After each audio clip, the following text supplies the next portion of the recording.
Good evening and salutations, my Beyond the Gates fans. So, after a hot, steamy, passionate night, um, with Andre, Danny, tells Andre that, listen, we had a great night, but I'm still not ready to move on. Everything is still raw. And most importantly, she says, is that she still feels like she's married, right? And so, you watch this next scene, right? This scene when she goes to Bill's room or his hotel room or whatever. And I know a lot, here's the thing, I was very split about this scene because on one part, she's sitting there begging this man to return, which I didn't expect her to do. I thought she pretty much is going to be like, F you, da da da da da, this, that, and the third. But instead, she pretty much, wants to sit there and get back with him. She wants another chance with him. She feels like, they're just giving up too soon or whatever. It's like they can really make it work. Now, you look at a scene like that and you're like for me, it's kind of heartbreaking in a sense, right? This man has done nothing but treat you with total and utter disrespect, right? And they bring up she brings up a good memory that they had when he first met each other and they got together and stuff like that. And he's like, listen, this is the really sad part about it. He was like, and this is the really sad part about it. And I don't think that he meant to just start to fly off the handle just yet and act like a dick, pretty much.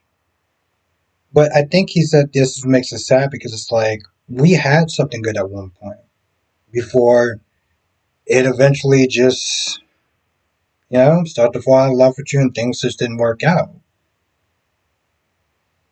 But the reason why it's sad is because he has treated you nothing but, with disrespect for years. He has cheated on you multiple times to the point where it's like you got to a point where you just pretend it wasn't there. You got together with this guy, 19 years old. You pretty much gave up your modeling career and everything like that, your aspirations, your dreams, and you practically catered to this man. And what did he do in return? Treat you like shit. And so, this is something that Ashley said to Naomi. As far as, listen, maybe this is a blessing in disguise. Because Bill is now showing his true colors, but he's been showing his true colors for years. And after he says, listen, this is what's pretty sad about it. He pretty much mocks her. He's like, where's your sense of pride or whatever? You're begging and stuff like that, and this is pathetic and everything. And I was just like, wow, like where did that come from? You know, you when she walked in, you was like, listen, can we sit there and find some sort of peace or whatever? Somewhat, be amicably or whatever. But then you lay into her, where she's literally opening up a vein to you. You decide to lay into her. And then at the party, after you apologize and stuff like that, you're like, well, can't we just sit there and just try to find, like, bro, listen, I don't condone what she did towards the end, okay? But, like, you have showed your ass. And then he apologized, like, oh, well, I just got tired to the point where it's like, I'm always feel like I'm being, I'm always having to defend myself. What are you talking about? Like, I mean, granted, the stuff that we've seen so far, I don't know. Like, the point is, it's just like, it's just a sad scene. And yes, most people can sit there and look at that and be like, why would you want to go back to a guy who treated you like crap? Who traded you in practically for a younger model? Why would you want to sit there and go back to that? Seeing how he treated you. Most people can sit there and look at that and be like, bro, you shouldn't be doing that. Like, this is beneath you. And on one hand, I can agree with that. On the other hand, again, 19 years, that's there's something that she said, and I think it was maybe the first episode. She talked about routine. Now, for people who've been in a relationship for a while, live together, whatever, with your partner, there's certain routines that which is kind of ingrained in you. And this is why she was like, she still felt like she was married because you've been together with somebody for so long. Like in some ways, they become kind of a part of it. So while it is sad to sit there and see like, boo, this ain't a good look. On the other hand, when you've been with somebody for that long, I guess on some level, I can kind of see why she did want to try again. But after that, now this ceremony happens, and everyone's dressed in black pretty much. And Bill Smith did talking to Vernon, and Vernon's like, well, it is, I pretty much delivered. And of course, Bill's like, listen, this is so backhanded. Everyone's got their dressing in black like they're at a funeral or whatever. Vernon's like, yeah, because, tonight we celebrate pretty much like the death of our relationship. And my family is never going to owe you anything ever again. But there's one point where Bill does talk to Martin, and he's like, listen, just because me and Danny didn't work out, doesn't mean that me and you can't sit there and still have some sort of relationship, business wise or whatever. But there's a point where he makes a remark, and he's like, whoa, I mean, am I coming on too strong? Am I being overkill? And whatever that line was meant to him, it definitely shook him. And he does, and of course, Bill does sit there and make the threat, like, listen, just let you know, your family may not want to sit there and shut me out their lives because, it may not be good for them in the long run. And of course, at this point, Bill winds up talking to both of his daughters because, Naomi pretty much is like, she pretty much said that her dad is dead to her. Chelsea, on the other hand, like she does walk away, but she's like, when Bill decided to approach both of his daughters for some odd reason, which I don't even understand why at this point. Like, what did you think was going to wind up happening? One daughter practically said that you're dead to them, and the other one is a little bit more indifferent, but to the point where she's like, yeah, I can't rock with you. Chelsea's like, hey, listen, I may not hate you, but I don't want to sit there and be around you right now. But throughout the entire time, well, Danny is definitely coming across as a bit unhinged and everything like that. And even when Vanessa's like, hey, listen, I can see how you might want to, dip out after, the wedding or whatever. And Danny doesn't really give her an answer. That's because Danny's not there hiding a secret.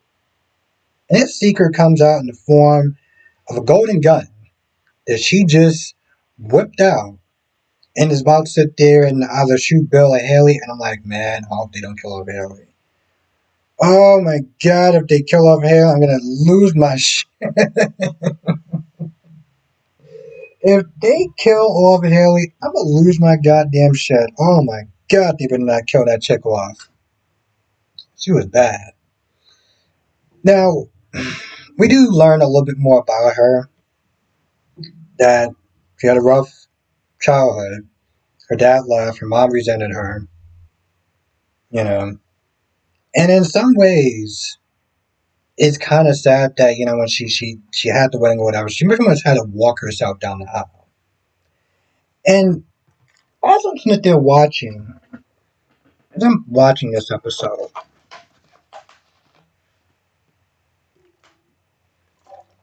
I was thinking about a streamer and the decision that he made. I'm sitting there thinking about her, right? Like, you have friends, you have people that took you in, you know? You have people that took you in.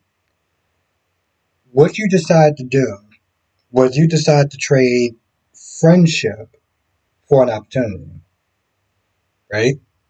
Because the streamer once sat there and said, and his name is Ice Basan, by the way. He once sat there and said that, he's young. He can always sit there and make new friends. But as far as having the opportunity to sit there and make more money, that doesn't come around too often. And I feel like that's kind of Haley's motto in a sense. Yeah, she sits there and says that she loves him and everything like that, and he's providing a good life for her and this, that, and the third. But I felt like you had something with those people. They seem like for the most part very good people, but you saw an opportunity, and the opportunity meant more to you than your friendship with Naomi, whatever sort of mother figure I guess that maybe Danny could possibly be for her. You traded that all in, and for what? An opportunity. Um, there's some characters that are also in this episode that didn't really do much. Against Doug, Doug Parker was there. Doug has been working a lot lately. Says he's going to make it up to Vanessa. I don't know, trip to marry or something like that. And maybe on some level, maybe that's the reason why Vanessa's not acting out of pocket in some sense. Whoever that guy was that she met at the bar clearly seemed like they were going to be doing something. So, it's just one of those things where it's like, while the doctor's away, the wife will sit there and stay in and play. Kind of impressed with myself. I actually just made that up on the spot. Um, you also meet Tomas. I don't know how much of a big character he is. He does sit there and hit on Kat and ask her out and everything. I just felt like that was worth mentioning.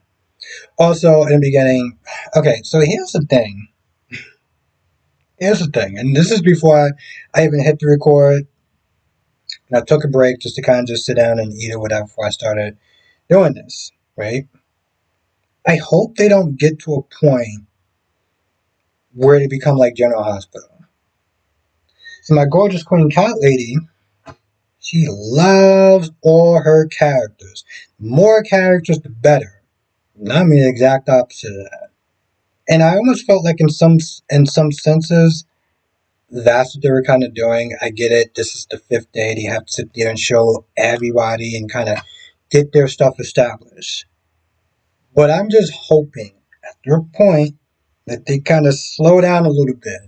Okay, there was so many new characters. Like I think they mentioned Tomas maybe once or like this is the second time. I'll give you an example. Ashley, right? Now during this whole I don't know, I guess tribute to Nicole and her work or whatever. She's met there telling this story about how she met Ted in the medical conference. And I'm going to be honest, I'm like, yeah, I don't care. It was like, I don't care. But there was a point afterwards where, you know, um, Andre brings up Ashley. And I guess the family's like, oh, okay, we get it. This is your new target, your new notch on the belt, whatever you want to sit there and call it. And the only use that Ashley actually provided today was when she was talking to Andre and she was leaving and Andre left with her. And there was a pregnant woman that was in the elevator. I didn't realize she was pregnant until like they finally showed an angle. Something happens with the power. Next thing you know, it she pretty much like she was going into labor. But other than that, it was like up until that point, I'm like, we really need to sit there and see you today. Also, Leslie is happy that Eva, I think that's yeah, Eva got the job. And so they clearly are something they're targeting Nicole. For what? Who knows? But she basically like she's been waiting for this for a hot minute. You know, she is very excited. So whatever she got planned, like it's gonna be crazy. Now, one other thing I should sit there and say that I saw the previews, and of course, if you're a General Hospital fan, the guy named John, whatever his name is, Kevin from General Hospital, is going to be on sometime next week. And He's meeting up with Martin. So and he looks like he's in a limo. He looked like he's mad shady. So I'm kind of excited because if you watch in the hospital, you know that Kevin is always a good guy. The only time that he's actually fun to watch is when he's Ryan. But since they killed him off for whatever unknown reasons, unless they bring him back, it'd be cool to sit there and kind of see him play like a bad guy in a sense. Um, I feel like that's about it. Let me check. And of course, this is day fifth. I do want to see a little something more from Kat. I mean, I know right now, Kat and Chelsea are planning some sort of their own business thing going on after the wedding or whatever. I want to sit there and see a little bit more from Kat. I want to see a little bit more from Kat. And also, Andre, I want to sit there and see a little bit more. I mean, I get it. For women, he's eye candy, but let's just hope he does bring a little bit more to the table. Anyway, I feel like that's about it. I can't think of anything else. But of course, if I missed anything, you know what to do. Come to the live stream tonight, 8 p.m. Eastern, 5 p.m. Pacific. I'll be talking about all 5 of the soap operas, which of course is Beyond the Gates, General Hospital, Days of Our Lives, Born and Beautiful, Young and Restless, and if you're a fan of Hollyoaks, I'll be snipping talking about that as well. Yeah, and I'll see you in the next video.